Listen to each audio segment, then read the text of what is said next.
Warning, Kara's stupid.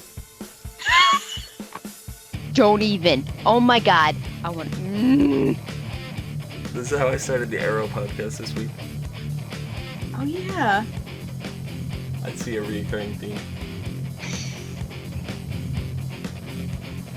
What's up, everyone, and welcome to the As Seen on TV podcast for Supergirl Season 2, Episode 16, Star-Crossed.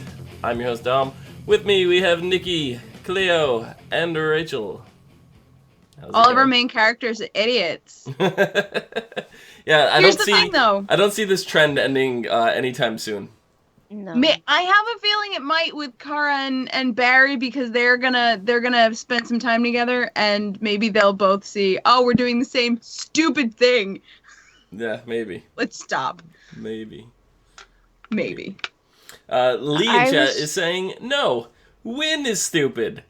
And No. I don't necessarily disagree with you, okay? Yes and no. Dare you? Yeah. I was this close to not even showing up for this podcast. I was so pissed off about this episode. Wow. Mainly Kara, because I wanted to shove kryptonite down her throat and hope she choked to death. We'll get to Kara in a minute. We're going to start off with Lee's topic. We're going to talk about Win, right? Okay. We had... What's wrong with Win? We had Lyra, right? Who has the name Lie in her name. Oh yeah, that's one way to justify it. Just look at the name that no. But no, she's like, "Oh, let's break into the museum. Let's have sexy time." Like, yeah, that seems like a good idea. I mean, Maybe. It sounds interesting. Maybe. It sounds like her. It does. It does.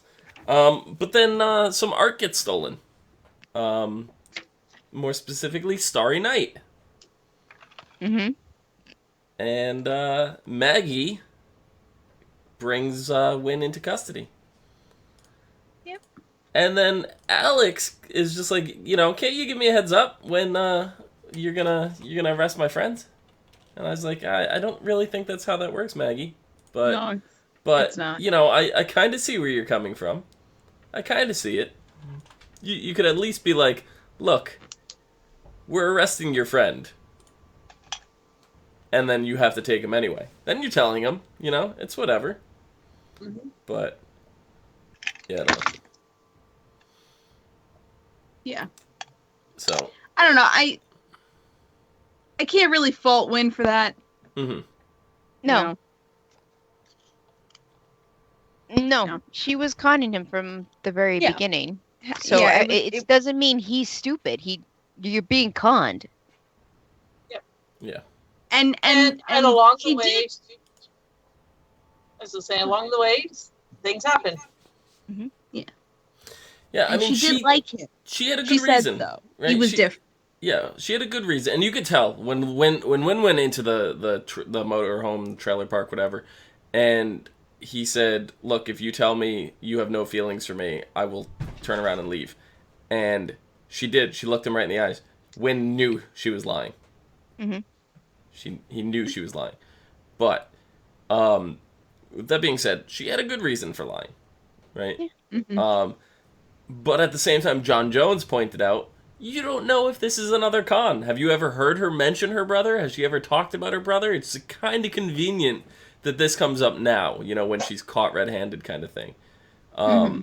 So I get where everybody's, she's lying to you once and you're going to fall for it again. I get that. Yeah. The same token, we know how Win is. Win is not the kind of person. He trusts his instincts more than history repeating itself, so to speak. Yeah, I was gonna say it didn't pan out with the last one, but No, but regardless, that's just how he is. Mm-hmm. But we find out that Lyra is stealing art for escapee Mandrax, because her brother was kidnapped, and she kind of tries to open up to Win. She opens up about the 10-year war on Starhaven, her parents, how they starved to death, and the conditions of being in pitch black darkness during her Right smuggle to Earth kind of reminded me of getting a stowaway in the Millennium Falcon. Below deck conditions and all that. But her brother Bastion, not Bastion from Overwatch, but Bastion, here, and what? It's a good game. I've counted twice already that Rachel's face palmed. So let's keep the counter going. Okay. So I mean, like, yes, Wynn is stupid. He is. He really, really is. For putting his trust into her and everything. He's stupid. Did it pan out? Yeah, it did. Right? So he could have gone about it a little bit better. But they had this great little plan, and I don't know if this was Wynn's plan the entire time, or if he just did this and knew that the DA would follow him, kind of deal. It sounded like they worked it through. Yeah. Beforehand. Yeah. Yeah, the way that Alex said when they came in, made it seem like that was the plan. Yeah. Yeah. It really did, yeah. And it's kind of good that he didn't tell her, because she'd probably be a little different. She probably would have acted different. Yeah, she would have acted different, or like you said, completely been like, no, I'm not coming. Yeah. Yeah, I mean, Lyra really didn't have that great of a reason for lying. Well, the thing is, like, what do you mean? With Lyra, she had done multiple counts of thievery to pay off her brother's debt. She was lying far before she got to Wynn. Yeah, right, that doesn't make it right. No, it doesn't make it right. But she had to keep her cover up. She should have said something to someone, like, find someone that you could trust and do it. Like. Well, when you're in that situation, you don't know who to trust, especially if you were smuggled in. Somebody's life is on the line. You don't want to risk it. I don't think she had knowledge of what Wynn did for work, did she? I don't think so. She just knew he was computer savvy. Yeah. Mm-hmm. Yeah, so I don't think that ever came up, like, what he did for work and all that. So it's not like she could have confided in him and been like, look, you have the DEO and, I need help, and that was an opportunity. But at the same time, it's just like, how do you be like, look, my brother's kidnapped, I need to go steal some art, will you help me commit a felony? Like that's not really good relationship conversation. But to be fair, I don't think she was looking for a relationship with Wynn. No, she wasn't. He was a mark. Yeah, he was a mark. But I mean, from their first interaction, she was surprised that he wanted to actually go on a date with her. Mm-hmm. That was genuine. Mm-hmm. And I think that's why she waited so long on him. She dragged it out as long as she could. Yeah. Yeah. Before the mob guys were like, hey, yo. So, yes, Wynn is stupid in his own respect. No, precious baby Wynn. He's not stupid. But he's also very intelligent, and he went around it the right way after he found out. So, unlike Kara... He just kind of put in... I mean, he's actually very, very similar to Kara with the blind trust kind of deal. Because it was a couple episodes ago where Cleo was like, I hate the fact that she was right, because it put, all of her, like, her actions into, I forget how you worded it. Yeah, wait, well, what was it in reference to? I'll remember how I worded it. I don't remember. What was she right about? I think it was her friend, the girl that. Yeah. I hate that she was right about. Wasn't it Luther? Yeah. Lena? Yeah, it was Lena. Yeah. Lena, yeah. Because it reinforces her. Because she acted out of some smart interest, or like the DEO's interest. Yeah. Because she just believed that she was innocent with no evidence. Yeah. Right. Yeah. And that's the exact same thing with Wynn here in this situation. Is he had no evidence that she was telling the truth. She's lied to him. He acted out of just the exact same way Kara did back, just her faith in his faith in Lyra, like he had no evidence that she had a brother. No evidence. Doesn't help that the Starhavenites don't show up on film, camera, or that was kind of a crazy twist. Think about it. That's the perfect con, though. It is. It It is. really is. That makes him the perfect thief too. But also Yeah. at this Oh my point, God. how long have they been dating? And Wynn's never tried to take a selfie with her to put on Instagram? I know. Maybe she's like, no, I don't, I'm an alien in hiding, I don't want to. Yeah. So she's not Yeah. hiding very hard, so. No, but I mean, I think Wynn would be one of those people to respect that. If even a normal person's like, no, I don't want to take a picture, he'd be like, all right, and then keep going. I'd still try to sneak a picture. They were too busy having sex. That's true. Yeah. That's true. I mean, I don't think he's the type of person to record that either, so he wouldn't find out that way. No. That'd be really weird. Be like looked like he was just having sex with himself. Yeah. Like 5 Lee inches goes- off the bed. Lee goes, Wynn, you're dating a vampire. Well, that's what I thought. I was Yeah. like, well, we know she was there. Maybe her race is just like vampires, and they kind Yeah. of are. The kind of. Would show yeah. up on cameras. Well, I mean, they could see in the video that he was responding to something. He was acting, you know what I mean? He was by Or himself, he was but he was drunk. right. Yeah. I mean, he was actually responding to something. He was interacting with something that was there. So, I mean, it looked, So does that mean that there's some tape somewhere of him just having sex with nothing? Probably. Well, yeah, he's like This looks 6 like he's inches humping off a the desk. bed. Or that, yeah. Oh boy. I forgot what I was gonna say. But I'm sorry. on the opposite end of relationship, the spectrum, we have Kara and Mon-El, right? We start the episode off with the cruiser coming in and demanding Mon-El's. Yes, Cleo. If anyone saw Man of Steel, they fucking pulled a Zod with that one. With the broadcasting to like every freaking TV. Yeah, interrupted. You bring us the Kryptonian, bring us the Daxamite. It's like that. You pulled a Zod. Yeah, interrupted Kara's fun employment Netflix binge. Which 2 references to musicals in this episode?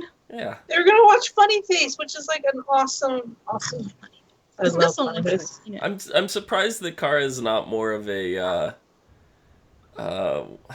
what's the Pitch Perfect? I'd see her more of a Pitch Perfect type. She probably likes it, but she definitely seems like the classic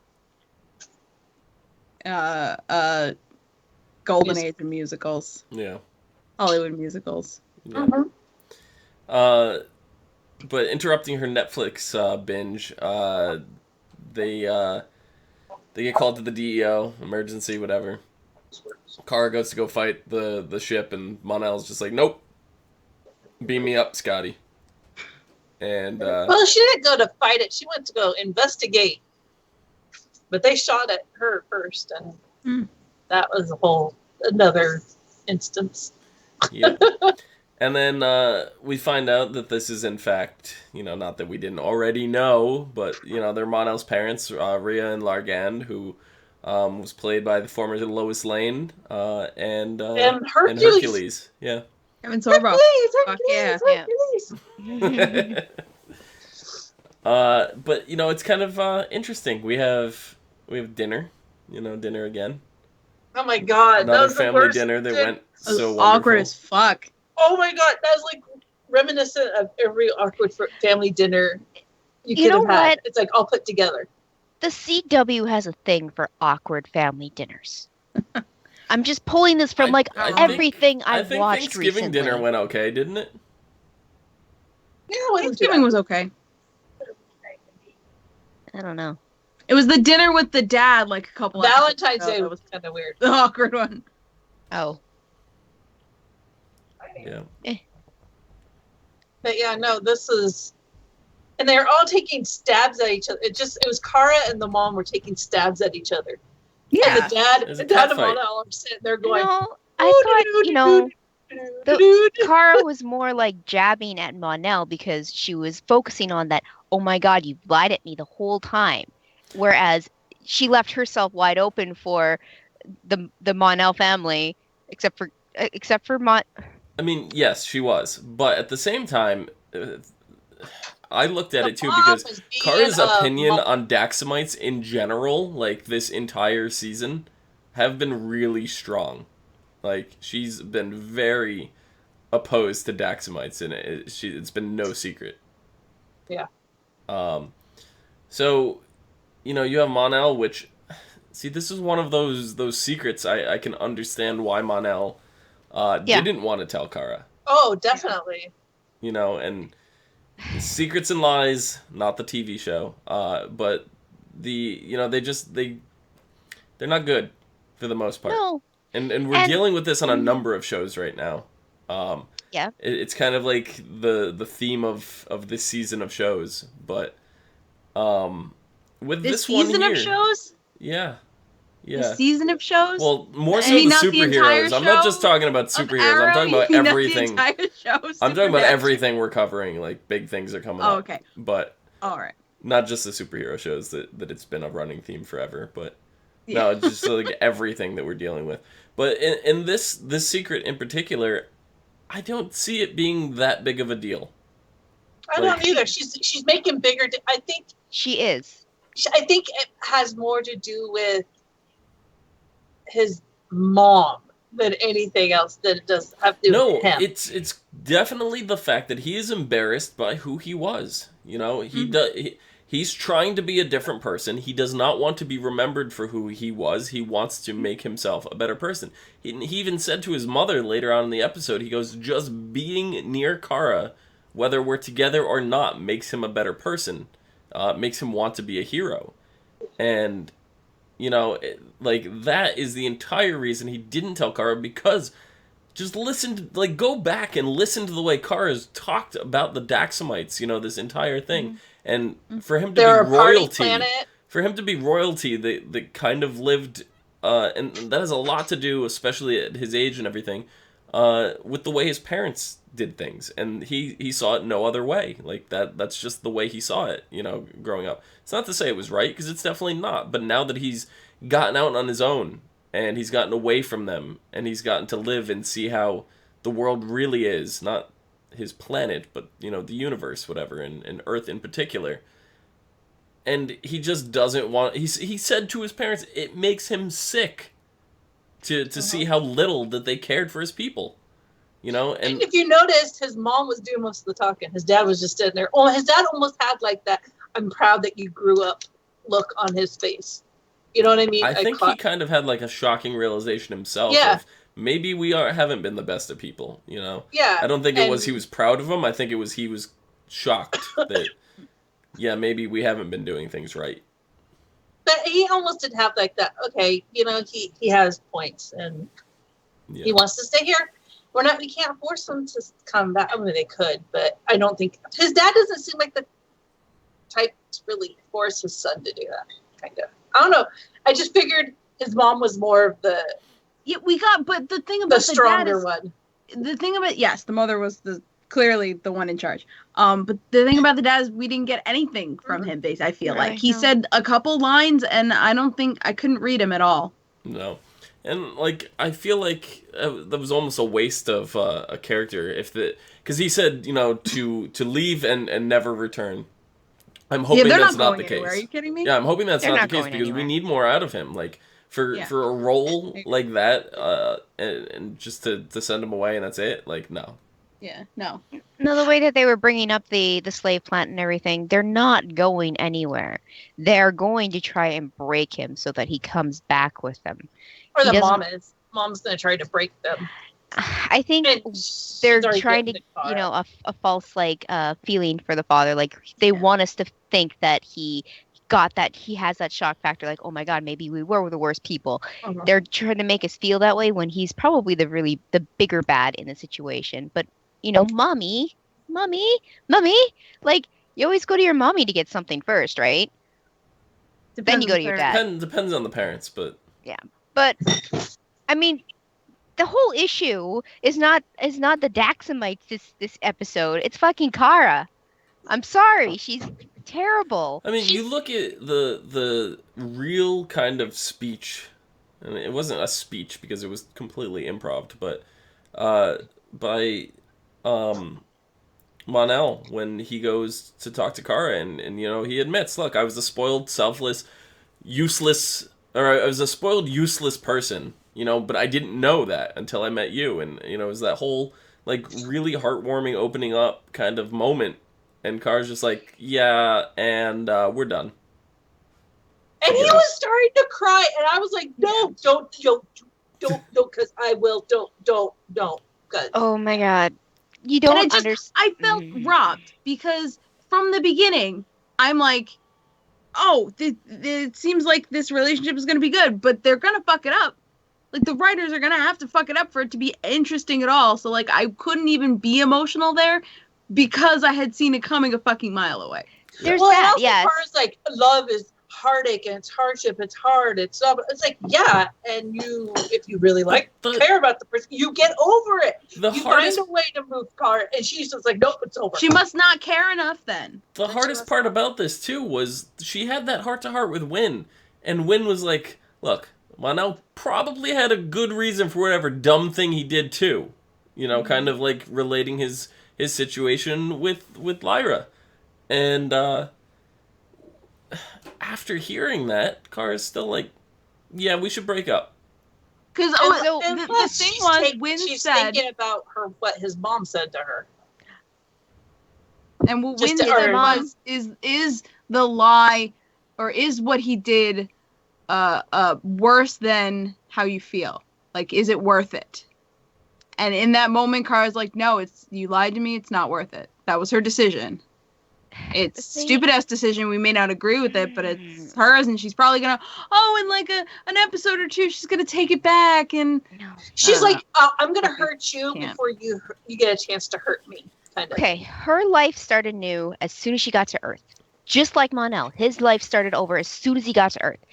She should not be judging him for his past on Daxam, because he didn't even fucking want it that way anyways when he was living there. But she's not judging him for his past on Daxam. She's judging him for the lie that he told her.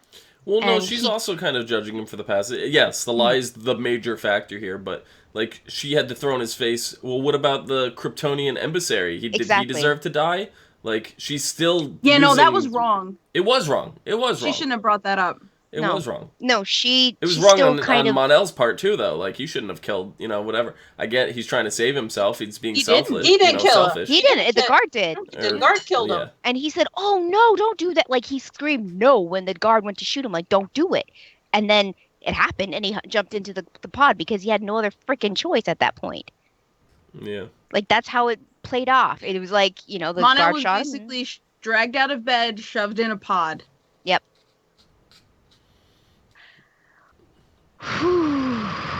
No, I'm like, I think, I understand why Kara, she doesn't like the lying and stuff, but like, she not really everyone's is going to be 100% truthful.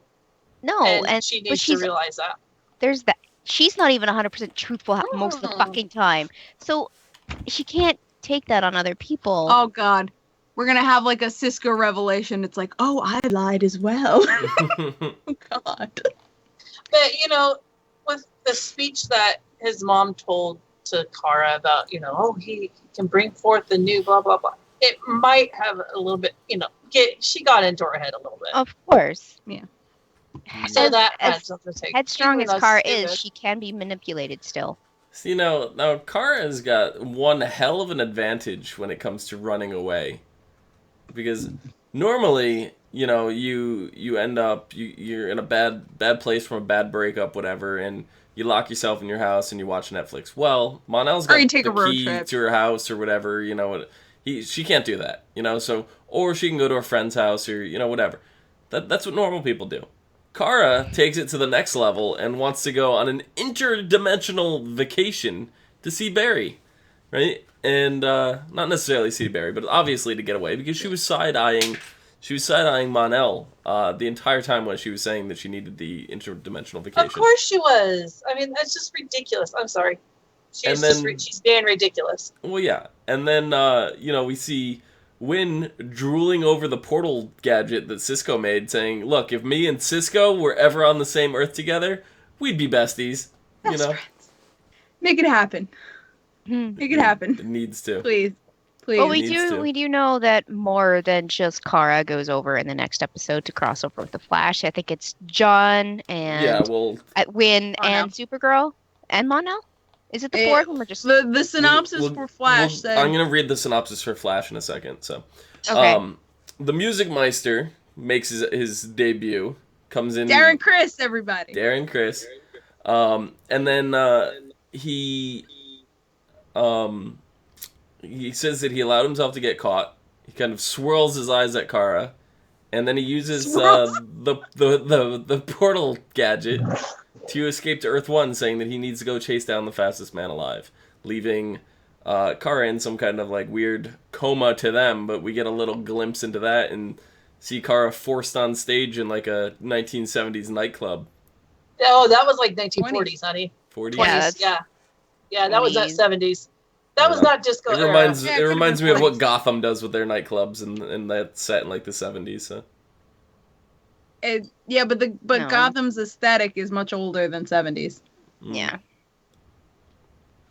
I don't know. So it's gonna be interesting with that. We have in chat. We had Brian said.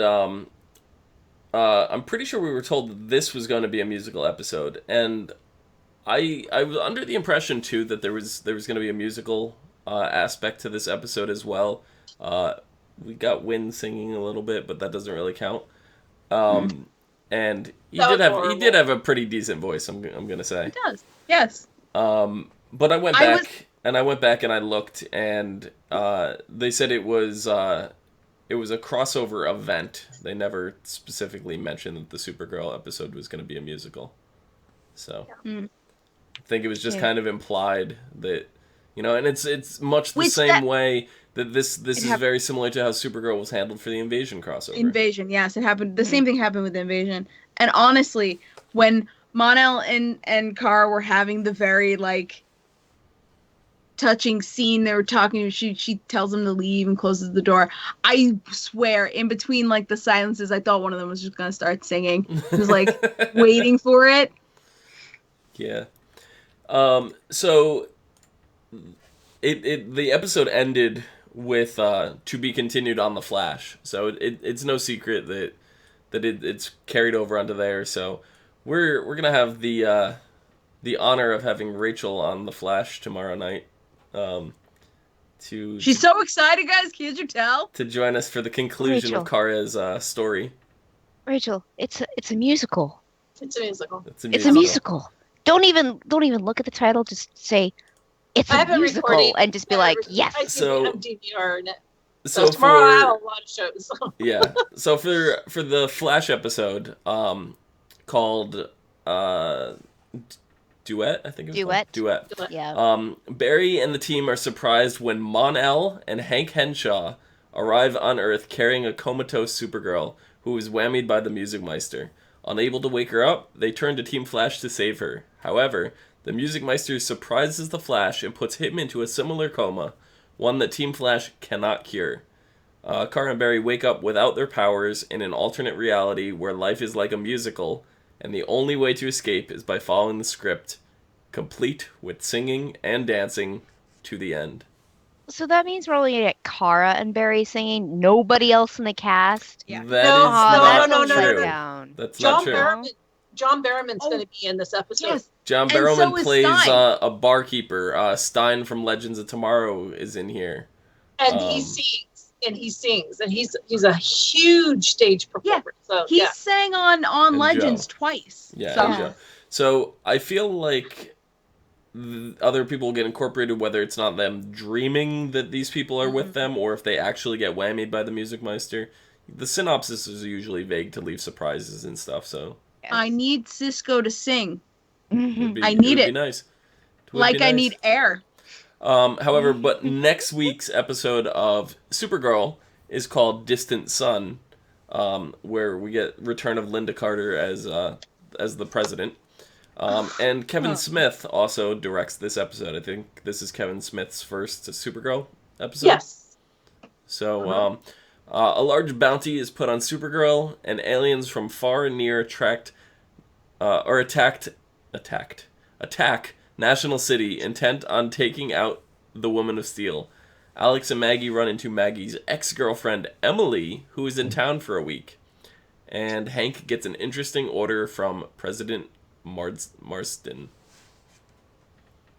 So I love Linda Carter. Leaves it really vague, so we don't get much in terms of what happened over there. Obviously, if they're after Supergirl, Kara gets unwhammied and things go back to normal. But I think we kind of expect Supergirl to make it out of an episode called Supergirl, so I don't really think that's a spoiler. Yeah. I love Linda Carter so much. Yep. I grew up watching Wonder Woman, and she was like my first superhero I watched on TV. Yep. I'm glad to have her back. Yep. Yes. So I guess we will see how things pan out. Musical should be interesting.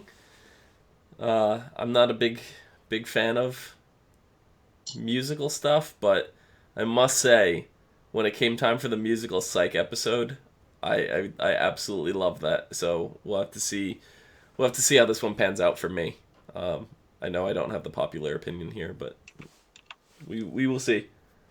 Musicals are amazing. With that being said, Nikki, where can the people find you? On Twitter at LadyVenom24, LadyYVENOM24. Awesome. Rachel, Cleo, where can the people find you? You can find me at Cleomoto on Twitter, Twitch, Pinterest, WordPress. Awesome. YouTube. Rachel, now it's your turn. That was my turn. You can find me at Twitter at VikingWitch76. Mm-hmm. And you can find this little guy there. He makes occasional posts. And you can find me down below at Phenomenon, PHENOMEDOM. You can also find us all and more on Facebook, Gmail, G+, Twitter, MySpace, and right here on YouTube at /ASO TV Podcast for some more podcasts for some of your favorite TV shows, games, and movies. Till next time, see you guys later.